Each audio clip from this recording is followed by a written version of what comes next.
à vivre mooy li ko dese pour mu dund bu ñu góorgóorloo ba fexe ba loyer bi wàcc bu baax kooku dañuy delloo ci poosam loo xam ne da ko doon fayee loyer et il a parfaitement raison de souligner importance boobu looloo tax ñun bi ñu ñëwee ñu jël suñu temps pendant une année ñu structurer le PENALRU le programme national d'accès au logement et de renouveau urbain du ma revenir ci li secrétaire d'État bi wax il a répondu aux questions mais dama bëgg a insister sur un point Banque mondiale à 2013 daf ne logement yi Sénégal waroon tabax bu ñu xoolee croissance démographique am waroon na toll ci 300 000 unités yu ñu waroon tabax depuis 2013 te tabaxuñ ko at mu nekk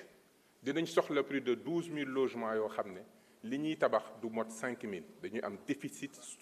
chronique chaque année mu am benn creusement loolu moo ñu andil un déficit de plus de 500 000 unités boo xam ne dañ ko fi fekk finance ak marché fu déficit am prix logement bi day yokk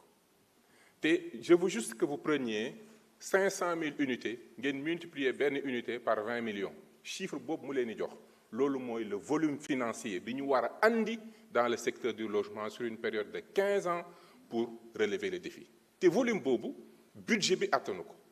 il faut que ñu créer à travers le PENALRU benn écosystème d'investissement pour que képp ku yor alal gis Sénégal mën a andi sa xaalis investir dans le logement accessible loolu mooy la stratégie ñu mobiliser suuf su doy dinañ ñëw Assemblée nationale proposer leen révision loi sur l'habitat social ba noppi leen proposer leen sax ay suuf yoo xam ne dañ koy réserver spécialement pour l'accès au logement nga xam ne nii prédation foncière bi am suuf bu ñu ko protéger nit ñi dinañ ci mën a jot programme d'accès au logement bi objectif am mooy naka lay mobiliser de l'investissement privé et public pour résorber le gap de déficit de logement c'est une équation complexe boo xam ne dafa laaj des avantages sur le plan financier des avantages sur le plan foncier sur la fiscalité sur les matériaux de construction ba nañ ko ba dañu identifier ay carrières pour ñuy tabaxee selon suñuy ressources minières yi ñu am identifier des carrières à travers les 8 pôles territoires pour mettre à disposition programme bi créer une zone industrielle au niveau de la sortie 5 de l'autoroute pour que képp ku bëgg a dugg ci programme bi bëgg a am des engagements de 10 000 15 000 30 000 logements loolu foog nga samp unité industrielle sa usine nga mën ko andi foofu au-delà relance su résorber déficit bi ñun programme bi dañ ko gis comme opportunité pour relancer suñu économie ndax déficit boobu de logement mën nañ ko ëlbati ko def ko opportunité ndax bu ñu réussir à travers le PENALRU ñu créer benn écosystème de production de logement boo xam ne day intéresser les investisseurs ay borom alal dina ñëw andi fi ay milliards et milliards et milliards te quand la construction va tout va parce que derrière kër bu nekk bu ñu tabax am na plus de 20 métiers yoo xam ne dinañu ci am kon ñun objectif relever défi logement bi dafa dépasser fexe ba salaire bi bañ a fayum loyer bi bañ a dépasser 30% mais dañ ci am même objectif fu contribuer ci plan de relance économique bi nga xamante ne nii mooy suñu responsabilité te bëgg nañ développement am ci. Doyen Alla Kane dafa ñëw sur la question foncière sur la réforme foncière et je suis tout à fait d'accord que c'est l'un des défis les plus importants que suñu régime bu mu war a relever. Maintenant la réforme foncière ne relève pas uniquement du ministère des collectivités locales de l'aménagement des territoires et de l'urbanisme c'est une commission nationale boo xam ne war na ci liggéey ñun contribution bi ñu ciy def te loolu ñu ngi ciy def liggéey bu am solo mooy collectivité locale dafa am compétence ci domaine sur 10 hectares sur plus de 10 hectares mais moins de 50 daf ci war a am autorisation préfet bi su ëppee loolu dafa war a jaar présidence de la République loolu mooy compétence bi mais dafa am yeneen compétence technique yu nga xam ne mooy buy lotisser na lotisser lotissement bu respecter le plan d'urbanisme buy lotisser na lotisser lotissement boo xam ne day respecter les principes d'aménagement du territoire ça veut dire que xam-xam moo war a jiitu le projet de lotissement warul lotisser foo xam ne terre agricole moo ko gën ëpp solo warul lotisser foo xam ne c'est des zones de carrière warul lotisser ci zone de forêt buy lotisser war na xool ndax am na suffisamment d'espace vert war na respecter ces principes liggéey boobu nag ñu ngi ci ndax pôle territoire bépp bu ñu war a lancer di nga am ton schéma territorial d'aménagement d'urbanisme et de développement un schéma qui schématise le pôle ba noppi ñu am loo xam ne lu bees lu ñu andi la mooy la cartographie des usages des risques et des projections mooy instrument de cartographie à l'hectare près sur l'ensemble du pôle territoire boo xam ne li muy njëkk a identifier mooy quelles sont les superficies dans le pôle territoire qui sont des zones à risque des zones inondables des zones humides des zones près des fleuves yoo xam ne kenn waru fa dëkk pour que commune bi périmètre am mu xam ne fii waruma fi lotisser parce que danger daf fi nekk fan mooy terre agricole fan mooy zone industrielle fan mooy zone de carrière information territoriale boobu buñ ko defee cartographie mu nekk ce qu'on appelle une loi opposable au tiers on l'oppose au maire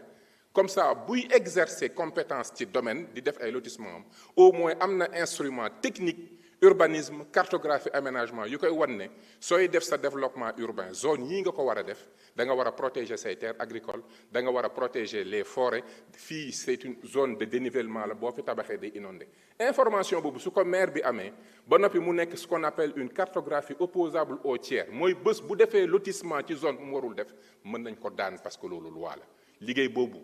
ñu ngi ci avancé bu baax a baax a baax at mii li noon nekkoon sunu yéene mooy année bi buy jeex ñu commencé lancer ay pôles nit ak yéeneem yàlla ak dogala mais li am solo mooy sur l'ensemble des pôles territoires terminé nañ le rapport de concertation sur l'ensemble des pôles contacté plus de 3000 élus war su ma déggee ñu naan am nañu contre pôle territoire loolu dina ma xaw a jaaxal ndax mené nañ des concertations ci 14 régions yëpp amul benn concertation bu ma manqué benn bu ci nekk maa nga toog ca salle ba du début jusqu'à la fin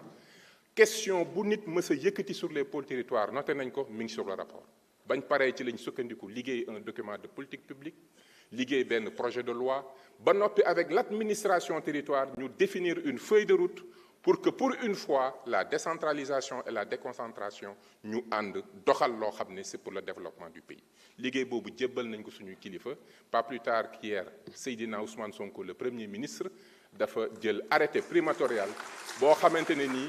moo ñuy permettre dès la semaine prochaine ñu mën a woote le comité ad hoc bi nga xam ne moo war a déterminer la mise en œuvre kon boog ñun liggéey bi yéene biñ ci am mooy ñu ngi baral lépp lu ñu war a baral mais nag lépp lu ñu war a def ñu jéem ko teg ci xam-xam ak ci méthode ndax buñ ko deful rek dañuy andiwaat ay jafe-jafe comme ni ngeen ko gisee pour la plupart am na question boo xam ne dafa ñëw sur collectivités locales yi nga xam ne duñu respecter yenn règles yi mooy les réunions wax naa ne j'ai été saisi par plusieurs des élus te man quand je suis saisi li may njëkk a def mooy je demande au préfet de me faire le point je demande au directeur des collectivités locales de contacter le maire parce que nag maire yi su may nawle la ñu dañu am autonomie de gestion ñu déglu leen bu ñu paree nag ba càmbar ne lii am na loo xam ne kat war nañ ko see joyanti dañuy envoyer mission de vérification j'ai demandé aux 14 gouverneurs de me faire le point sur la totalité des collectivités locales ak respect bi ñu war a respecter les réunions et les rencontres jot naa rapport 14 yëpp ñu ngi koy compiler te lépp lu ci war a jël nekk comme joyanti ak accompagnement tam dinañ ko def parce que tam yenn saa yi ñàkk xam la yenn saa yi ñàkk de moyens yenn saa yi nag c'est des fautes donc lu ci mën ci doon rek dinañu def liñ ci war a def dégg naa aussi point bu ñëw la sur auditu collectivités locales yi cette année bii ñu génn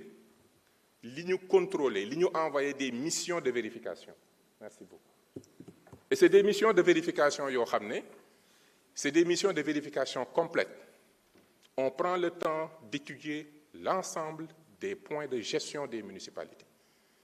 biñ ma ñëwee ñu fal ñu dénkuñu li ma njëkk a def mooy dem leen xoolal ma bépp rapport au Cour des comptes bépp collectivité boo xam ne cité nañ la d'une manière ou d'une autre foofu foog ñu envoyé fa vérification loolu mooy benn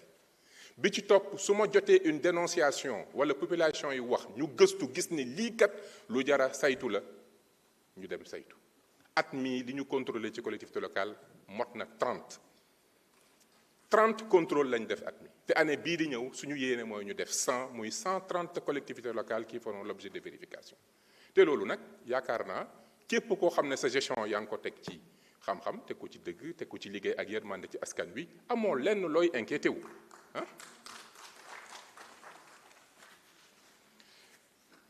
am na question bu ñu soulever concernant la diaspora surtout sur la question du logement diaspora bi moo tax te yàlla dogal na ne j'ai passé plus de 20 ans ci suma existence entre l'Europe et l'Amérique du Nord kon xam naa difficulté bi ci nekk coopérative bu logement bu Canada bi ma nekkee PCA ou regroupement général des Sénégalais du Canada lañ ko lancé pour vous dire que Sénégalais yi nekk dans la diaspora yéen a tax bi ñuy structurer le PENALRU ñu ne instrument bi ëpp solo mooy la plateforme nationale d'accès au logement plateforme boo xam ne day permettre Sénégalais bi foo mënti ne nga nekk benn Sénégalais cote wala nga nekk ci coopérative nga mën a dugg ci plateforme bi gis carte Sénégal gis pôle territoire bi la intéressé dem ci région bu la intéressé gis site yi nga xam ne tànn nañ leen pour programme logement bi xool promoteurs yi produits yi ñuy def télécharger vérifier ba mu lenn lii doy na nga ubbi ci plateforme bi sa portail d'accès dugal say information dugal say documents ñu contacter la nga envoyé documents yi ñu traité ko bu ñu koy jébbal banque ñu jébbal ko banque xool ban financement ngay am topp ko ba keroog ngay jot sa